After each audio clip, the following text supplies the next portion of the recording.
And my friends, the thing that we must be worried about is the next deed that we do.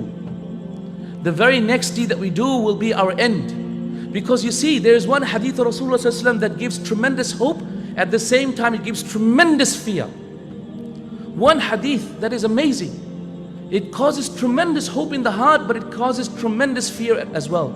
What is that hadith? That hadith is the hadith that says, إِنَّمَا الْأَعْمَالُ بِالْخَوَاتِيمِ. Verily actions are by its ending. It's a hadith that causes me to have tremendous fear, yet tremendous hope from Allah. Tremendous hope that if I can do a good deed next, it might be my last, and so alhamdulillah, my last deed was the best deed, and so alhamdulillah, Allah will remember me by my last thing. I'll be raised up on my last thing.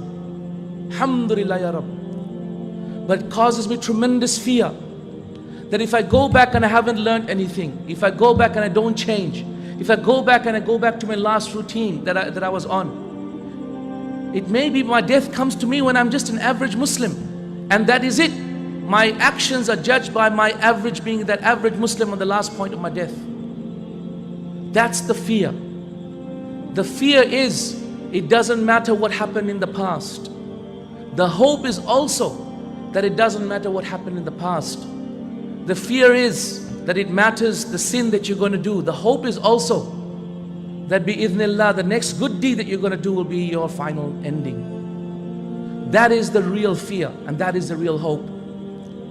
Ibn al-Qayyim rahimahullah, he says, An-Nuniyya, he says, Wallahi ma akhsha al-dhunuba fa innaha la'ala sabil al-afwi wal-ghufrani walakinna ma akhsha insilahu hadha al-qalbi min tahkim al-wahyi wal-Qur'ani.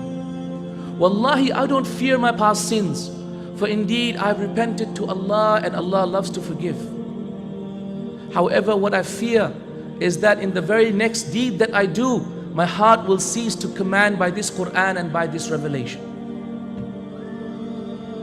That's the real fear. The real fear is that the very next thing that you do will be your last deed, and that will be how your death is sealed. That's the real fear, my friends. And that nothing that you have done in the past will ever matter. The Prophet ﷺ said, Wallahi, there is no one amongst you except that he will do good deeds all his life, and that which has been written will overtake him, so he will do some bad deed, and then he will have his death, and that will be his Jahannam. And there is no one amongst you who will do bad deeds all their life, and then before he dies he will do one good deed, and at that point his death will come, and so he will go to Jannah. This is the fear, and this is the hope as well. This is the hadith of fear, the hadith of hope.